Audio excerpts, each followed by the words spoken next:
What's up, everybody? Welcome to Podcast Now. I'm Alex, and in this video, I want to talk about what we heard today from Melissa Barrera. It was definitely, it's ignited the internet, let's be honest, right? I go on Twitter, and I saw some of it, earlier, but you go on Twitter, and you even see Melissa, just the first name, right? Melissa was trending. It was trending actually quite decently in terms of, engagement, and I was thinking, oh my God, is that Melissa Barrera, or is it some other Melissa? Something happened? And no, I do believe it was her, because you had a lot of quotes coming out, and I think, and I actually haven't seen it yet, but I'm assuming you had a lot of fighting that kind of went on in the community. The biggest thing that came out, to me at least, right, the major thing that's divided people and ignited the internet, right, probably why it was trending, is she was asked about, kind of Neve and has there been any communication, and she paused and she declined to answer. She did focus on a lot of the cast that she was brought, up with, right, in 5 and 6, that they still talk and they still, do board games and whatnot. And she brings up Jenna again with the support there. There's some similar things, I guess, that were said, in this article that we've kind of heard her before. But that was the big one where I was like, oh, man, did you really have to do it like that? Now, here's the thing. I've talked about gaming journalists quite a bit. I think journalists in general have some big problems, and I think a large amount of them have their own agendas and have their own stuff going on, and they're not honestly very good. And where I guess I'm going with this is you could look at it a couple different ways. You absolutely could. The way that I've seen speculated on, that I would say kind of echo, was this almost intentional to kind of leave it like this? Because is that exactly what happened, or the reporting of it, right?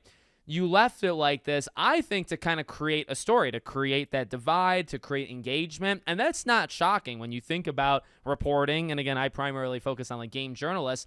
There's rage baiting all the time. There's always articles where the whole point is to get mad at the article or get mad at something said in the article. You share the article. Maybe you don't read it yourself, but you're sharing it on Twitter. You're sharing it on social media. You make it a big deal, and the article grows because of it. They won. They got their way. I guess I'm falling for it still right now to this day. But that happens, I would say, quite a lot. And I think in Hollywood, politics, but even in this case right here, Hollywood, oh my God, it's full of this stupid drama all the time, right? Every single day. It's what they feed on. So I would not be shocked if they kind of left it in this way or manipulated it in this way. I'm not saying that's exactly what happened, but it would not shock me if the point was to get people talking about, which is what they have. Now, could she have handled it differently? If there's anything I would say about Melissa Barrera in terms of the negative, would maybe be that response. Now, is she, does she have to say anything? No, there's no reason for her to speak, but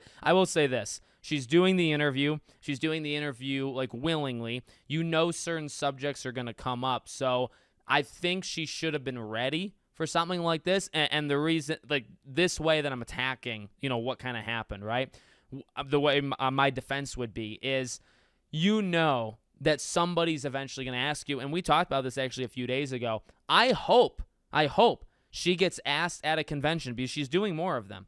I hope she literally gets asked, did you talk to Neve? Before, during, now. Any of those. Have you talked to Neve Campbell? And I don't want her to pause and decline. So that is one thing. Again, are we owed an answer? Their own business is their own business. Do I think they hate each other? No, that's another thing. Let me just throw it out there. I don't think Melissa hates Neve. I don't think Neve hates Melissa. I personally would believe they're cool. But that line does not help anybody. Doesn't help anybody, because I think people can take that and run with it. Because, factually, you can absolutely say there's another way of looking at it. She was not contacted. She is not happy about it, and she doesn't want to say it out loud. So she paused and she declined the question. You can now, is that what I think happened? No, I don't think that's what happened. But I think the situation has not been handled well, and she probably shouldn't have, or maybe it was the journalist, one of them, I think, shouldn't have handled it the way that they did. However, again, I think factually you have to at least give the idea that there is a third path here. You can go left, right, or in the middle, and one of the paths was that she is ticked off about it.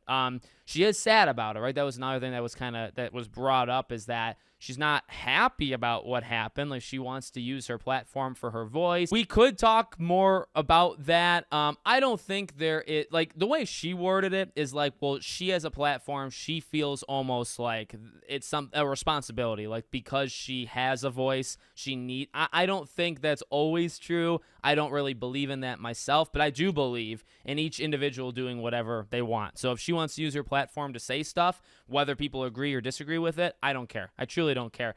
There are like rules and guidelines, in Hollywood, and you got to be careful, because if you want to live in that world, sometimes you have to give up your own personal freedoms, and we found that out in many cases. Many people, she's found that out as well. But again, it's more murky, and there's more things that have happened. But I found that a little interesting.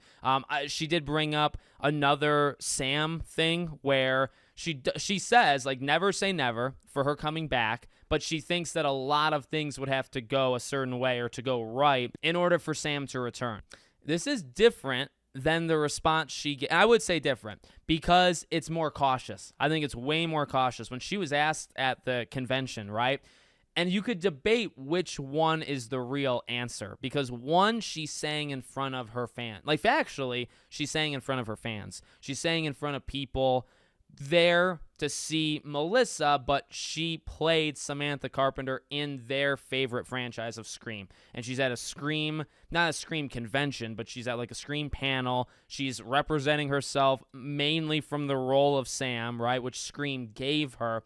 So I guess what I'm saying is, when she said a while ago that all that really needs to happen is they sell the rights and she's back. Now, I did say this. I think it is actually a bit more complicated than that, because who's to say that the next company, the ones that buy the rights, or if it even gets sold in the first place, but say it does and somebody buys it, who's to say they look at it and say, yep, we're good with Melissa coming back? It's possible they don't. So it's not, I think, as easy as just selling it and bam, she's back. Now, that's what she said. And do I think she means that like 1,000%? Probably not. I think she's saying it in a laid-back environment. She is being somewhat genuinely honest, right? But this response is a little bit more, gated or cautious or whatever, you want to say.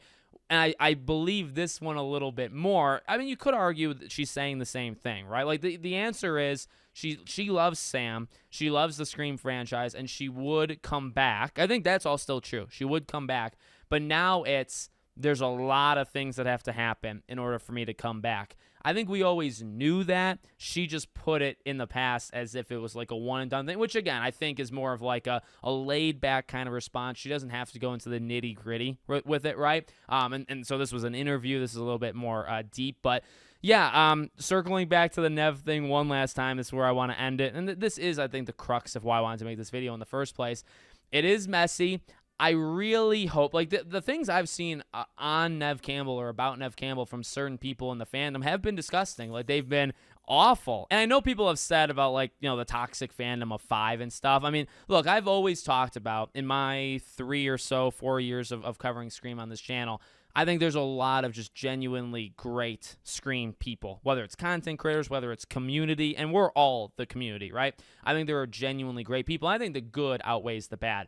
But there are some people that are insane, and they always have been, but like we're seeing it now. There's also people that I think have kind of hijacked the war and the more political perspective and used Melissa one way or another. Maybe jumped on her as attacking her, or maybe backed her, but they're backing her so forcefully that they're also still the bad guys, right? And that's really what I've seen so far. I don't even know if like half the people that are being so aggressive on social media, the ones that are saying things even about Neve Campbell, I don't know how many of those are genuine Scream fans. I would say a very small percentage. I think it's a different group that's kind of jumped in, and it's sad and it's kind of disgusting, to see. But I guess my point is that response and that part of this article is definitely, it is a big deal. I want to pretend it's not a big deal, and I think ultimately, like, their relationship is fine. I definitely need to hear it, though. And I think I've said that before, but I think now it's even more so, right? Like, again, I've stressed at a convention, somebody, for the love of God, ask Melissa point blank, even if it's during, like, a signing, right? It doesn't have to be during the panel. Just go up and say, are you cool with Neve Campbell? I mean, you could say, like, if that happens, and it's reported that she says, yep, we're all good, people will say that's a lie, right? Because it's, say, one person that did. And Master Chaos TV got that kind of treatment when he did the Sydney thing, right? That she's not coming back for Scream 6. People called him a liar because it came from him and just a casual back and forth conversation with Neve. So people, attacked that, and that was wrong. And I actually backed him, by the way, for the record there. But no, I think, yes, people might not accept it, but I definitely want to hear it. And if you can catch it on video, I think that would actually be better. Not get her to say it, but literally just ask her about what she thinks about Neve. My own personal belief is I think they're cool, and I think they're cool for past reasons we've talked about, even with like the agent thing, hooking her up for the convention and whatnot. And I think that's still a rumor, but it sounds very, very possible, right? I want to believe they're fine.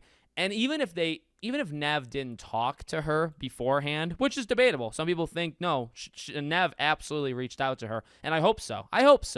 But even if it didn't happen, I still don't think that's the worst thing on planet Earth. If they are fine with each other, they're both adults, as people have even mentioned here in comments, right? Like, they're both adults. They're both doing their own thing. There should be a respect that, hey, you do your thing, I'm doing my thing. We're not really clashing or conflicting with each other. We're just doing our own thing. And it sucks what happened to Melissa, but Neve is back, and it was her franchise, in the beginning. I mean, there's been different kind of ways of rationalizing it, I suppose, but I believe in the core concept of, like, these are two individuals. If they talked, they talked. If they didn't, they didn't.